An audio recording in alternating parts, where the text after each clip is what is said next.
Olá, aqui Charlie Normandel trazendo mais uma leitura comentada do livro Petit Lenormand, Palavra-chave.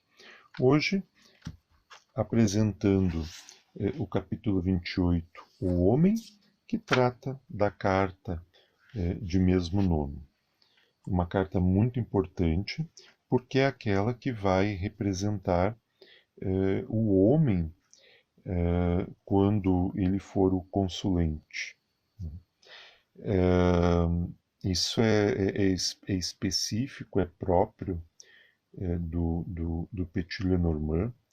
Não conhecemos nenhum outro sistema oracular em que isso esteja configurado desta maneira. Evidentemente que nas sibilas italianas isso também se verifica, mas a forma como está configurado no Petit Lenormand me parece única e exclusiva, o que lhe confere maior riqueza e, e uma possibilidade de fazer leituras bem específicas sobre a vida da pessoa no momento em que as cartas estão sendo abertas. Então, é a carta de número 28 no sistema Petit Lenormand, intitulada O Homem, e que corresponde ao As de Copas.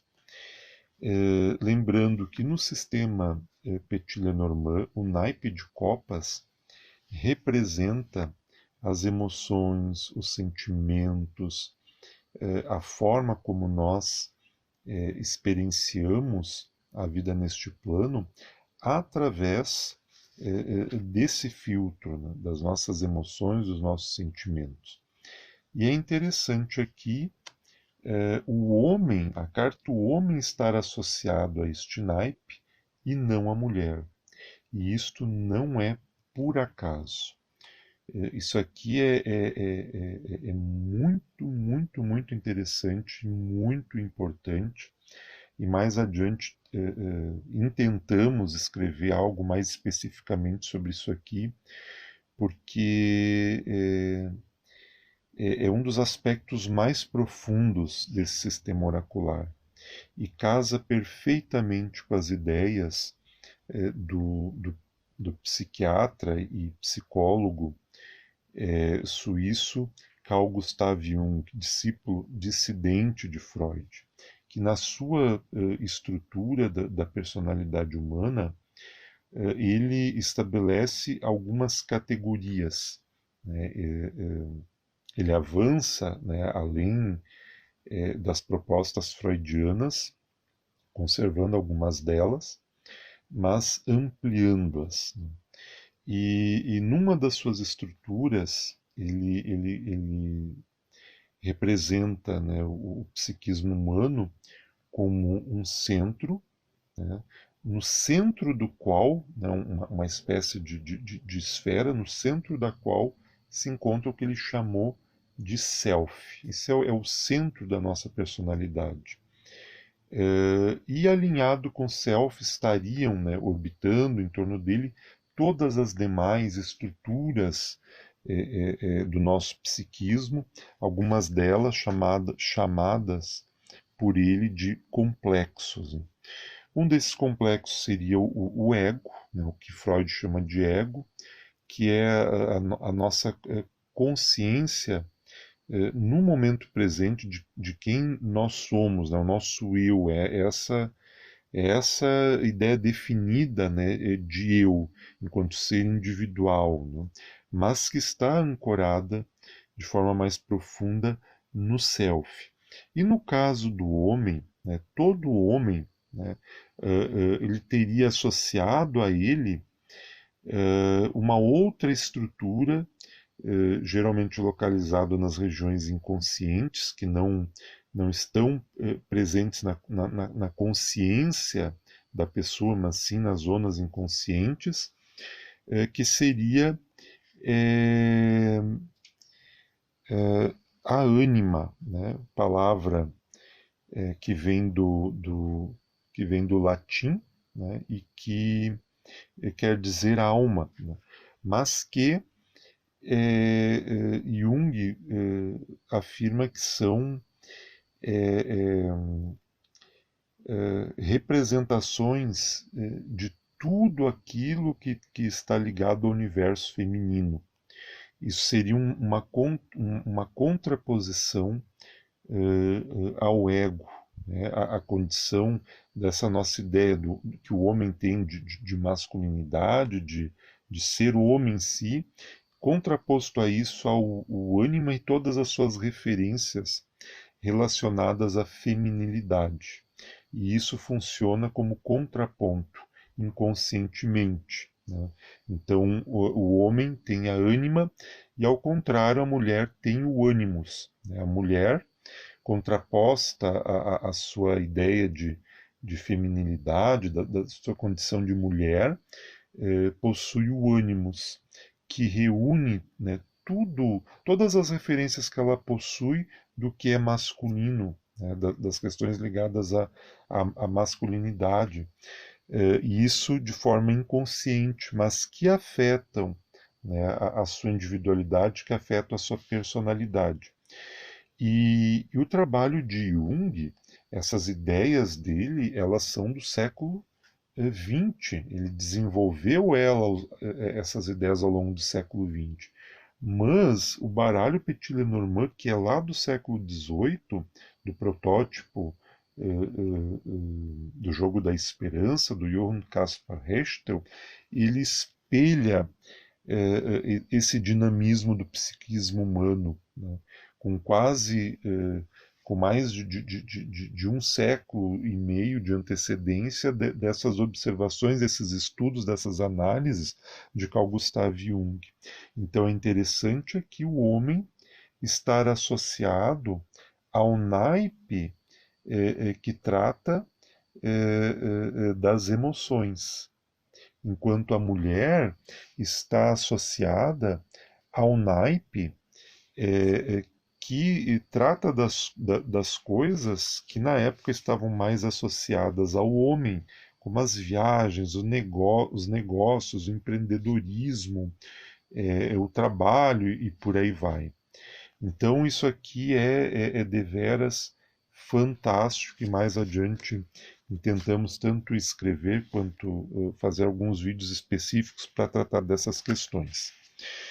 Então, vamos à leitura. O homem é a carta que representa o consulente do sexo masculino que orientará toda a leitura numa tirada mais ampla, como na mesa real, por exemplo.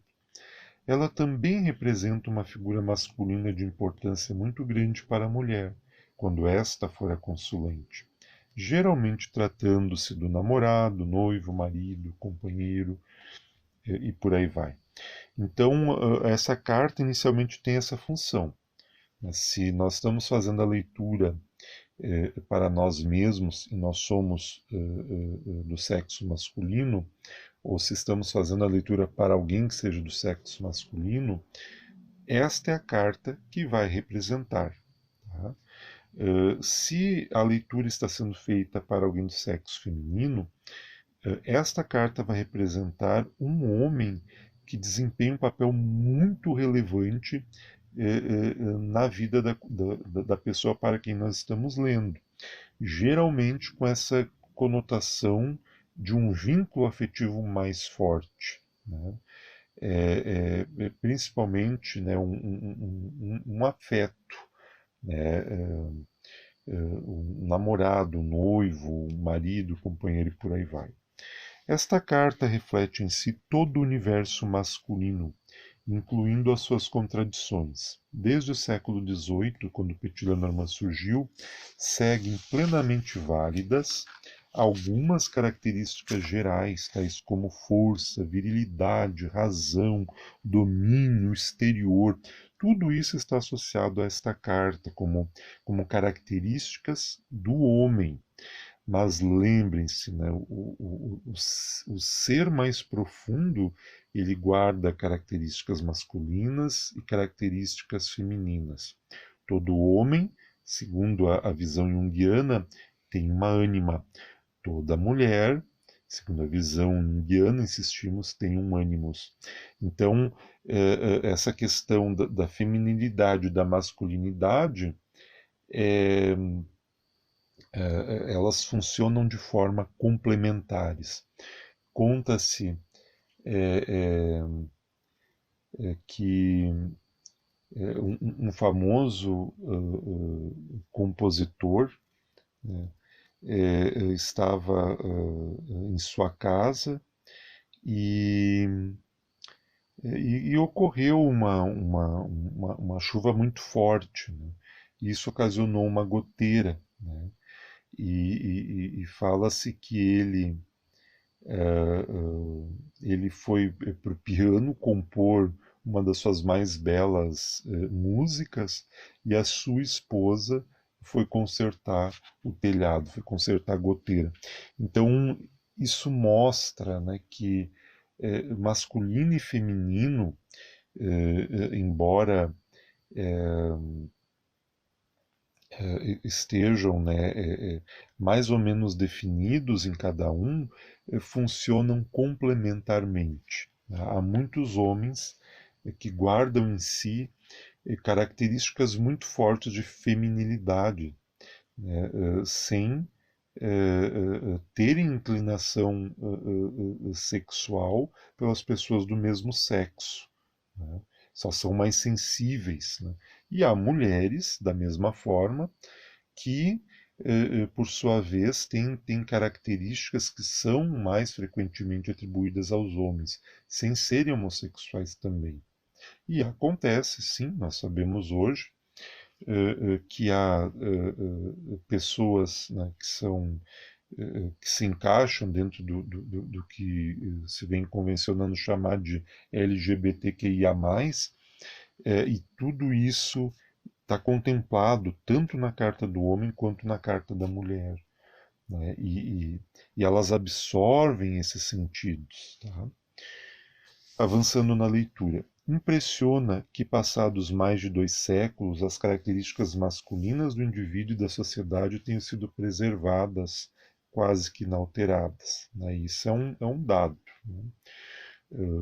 A gente ainda vive numa sociedade onde predominam, né, os valores masculinos. Né? Eu tive uma professora na faculdade que ela costumava dizer que o século XXI e o terceiro milênio seria das mulheres ou não seria.